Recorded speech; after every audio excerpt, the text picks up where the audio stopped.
Hey everybody, welcome. It's Jar from Medieval Mirage here. I hope you're all doing well, and I want to say thank you for being here with me. And today is, as I've written here, the 4th of May 2025. So in this video I'm going to be showing you how to cut out or fussy cut out an oval, and I guess it's a rectangle. And what we're going to be doing is a method that I like to use, especially if it's a challenge for you and you're starting out in fussy cutting. When you're doing window frames or window frame pockets, which you're seeing in front of you right now, it can be intimidating. I know I used to feel that way too.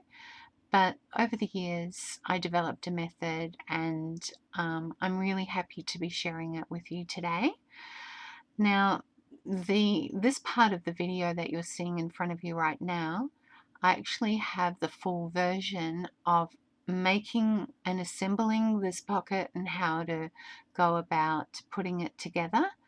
So I will have links to that video if you would like to see it in full. It should be already uploaded on my channel. But anyway, everybody, I'll just give you a bit of a preview of what to expect, what we're going to be making in the other video. But for now, this video is all about how to get the beautiful finish cutting out a window frame or a window frame pocket. Please enjoy the rest of this tutorial. If you want to move around the video, I'll have timestamps linked below. Hey everyone, welcome. It's Jarvie from Medieval Mirage. It's great to have your company. Thank you for joining me today on the 2nd of November 2021. This video is just a quick video to show you how the method that I use to cut out my circles or my squares. If you feel that you shy away from cutting anything like that, this is the place to come, because I'm the same. And I've come up with a method that I've used over the years, and something that you'll probably see appear now and then with my pre-recorded videos. But I wanted to put it out there. First of all, what you can do with this one, because these tend to be the most challenging. So what I like to do is I like to get a cutting knife, or whatever knife you have, an X-Acto knife or another one, whatever you've got, and just very carefully go right to the tip and try not to go over that line that I've already put in there, because I've kind of inked it up for you. Okay, so you're just going to go from tip to tip all the way around, trying not to cut into that. Now what will happen after a while, when you do a few of these, because these will give you confidence, when you do a few of these, what will happen is you'll find you'll gain confidence, and that cutting out ovals in a frame is absolutely going to be a breeze. It does kind of, yeah. So what this is, it's like trainer wheels on a bike that you're learning to ride. You know, you've got a few stops along the way, someone's with you, and you know, it's supporting you. You know you're not going to kind of tip over, and yeah, it's just a really yeah, so you don't have to get rid of all this stuff. It's only and some of them didn't really cut through, but it's only to make it easy for you as you're going along. It's not too far from here to here, but if you were going to start from here to go all the way around, it's just too scary. So you're going to be cutting it in stages, and that's why I love this method that I've created for myself. Now see there, I have gone over the line, which was typical of me, but just get scissors that you're comfortable with, and you're just going to be cutting on that line, and then you're just going to keep going, holding on to these pieces, And when you get to that little stage, and it just pops out. Now, the reason why there's a bit of white showing, it's only because I didn't cut close enough, but you don't want to go too close. So I can't really see what I'm doing because I've got this right up against something that's in my line of sight. So you'll be able to do a better job if you hold it right up close to you. Now, the great thing about this is you will be able to ink the edges anyway, so those whites will disappear. So we just got to keep on going. It's just one.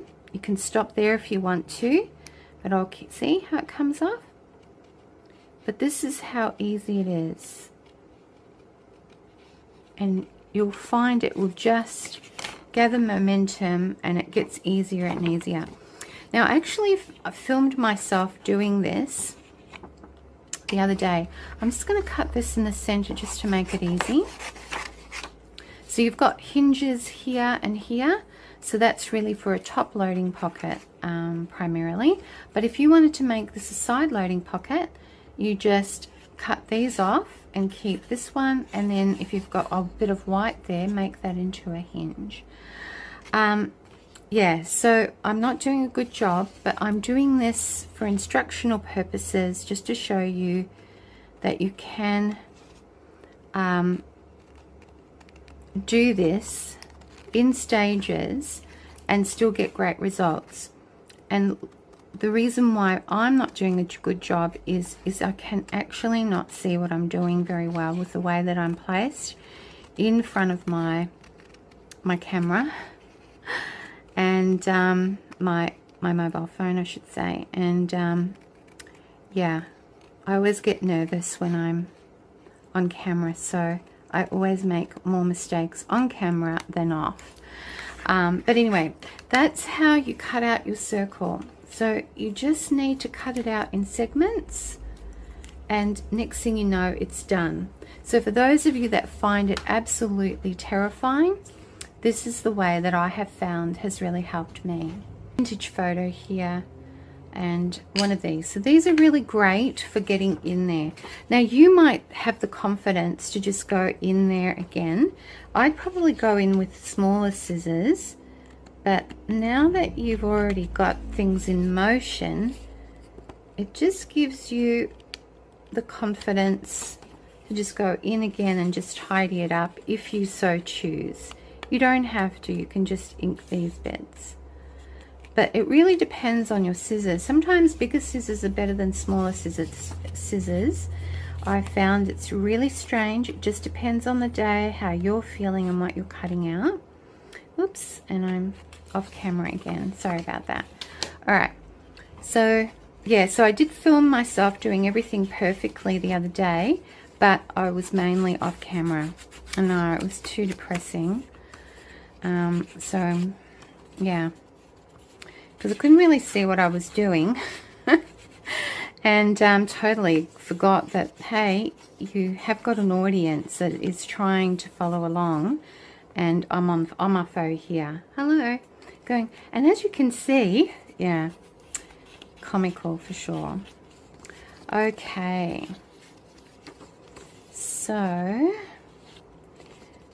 there we go. It does sort of disappear. And anyway, why not have a kind of a rustic edged frame? Okay, so that's how to do the circles. All right, so let's get cutting this.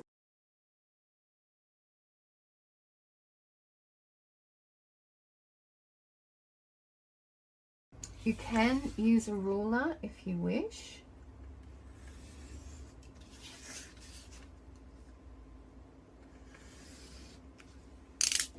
Beautiful. Now you can use your hands for this. You can get your stylus with a ruler and, you know, basically score all the way around. You can use a very flat ruler to basically push it back, up against it and then tuck it under, or you can use your scoreboard. But let's say, for example, you've got neither of these. Let's do this together by just using our hands. Now, it depends on the thickness of your paper. If it is like 120, it'll feel a bit resistant. But basically, you're just going to fold it as best you can so that you don't see this color afterwards. But if you do, it doesn't really matter because it's already been kind of inked for you. Okay. You will always get a beautiful finish doing it this way, but not only that, you will also strengthen your frame. Always be strengthened.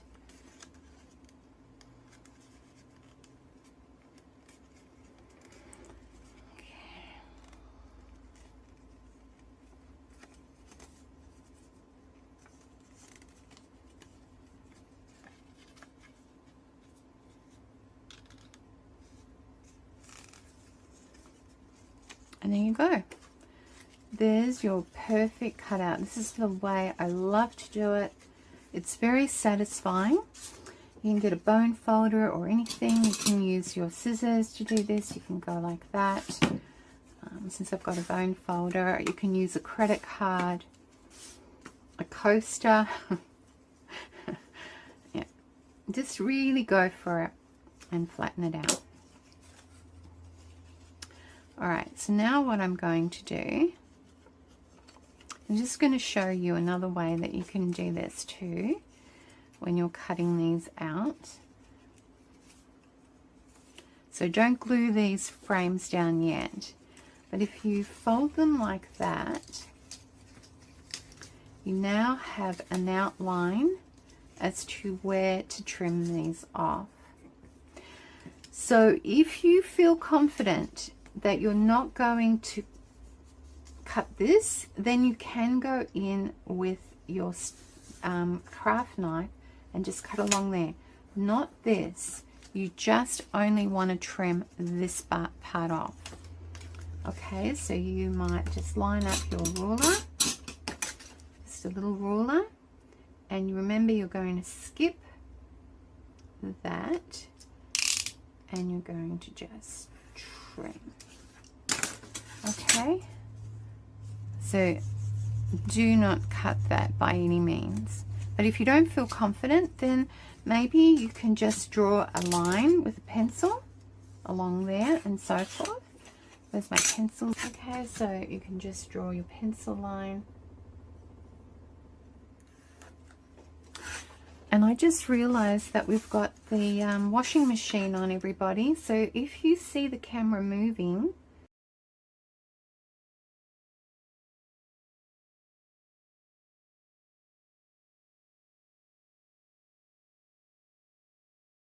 so yeah,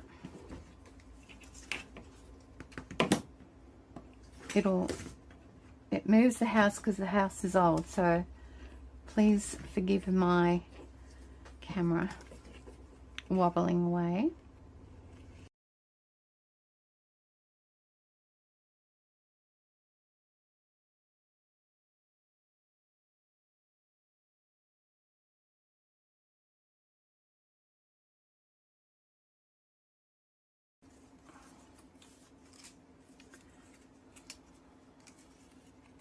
Alright, so just check to see that it sits nicely. If it doesn't, just give it a slither of a trim.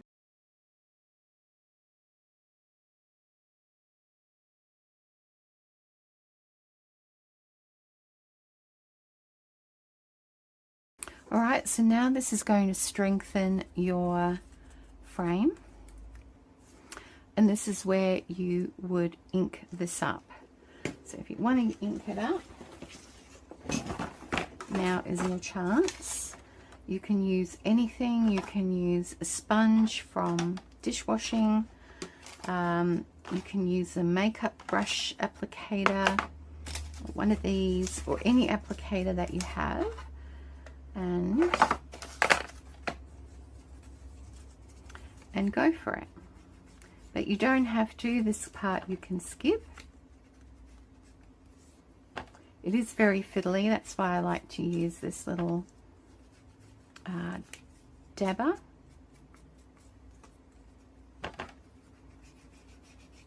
But because there's no white bits, you should be okay.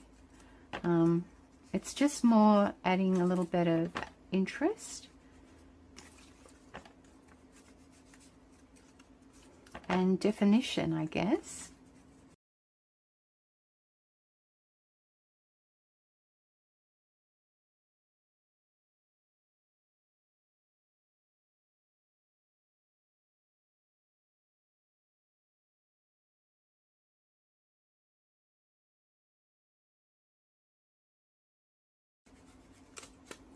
Okay. All right then, everybody. Okay, so now you're just going to glue this down, the actual flaps, and see, there you go. I've already done something that I said you should be careful not to do. So that's made that very, very vulnerable. So be careful, everybody. But I think it should be okay.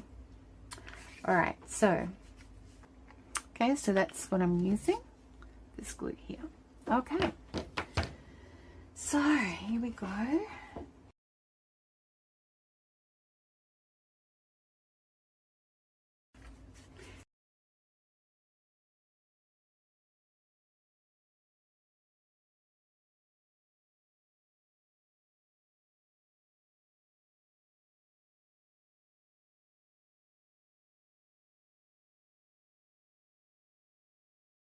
Okay, so we've done that.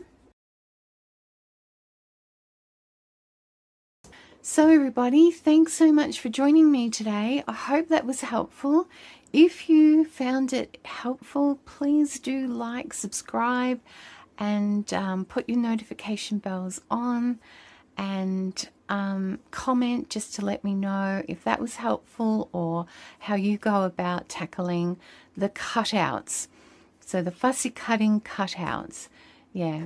So I do appreciate you all, and I hope you have a fantastic day. Please take care of your lovely selves. Bye.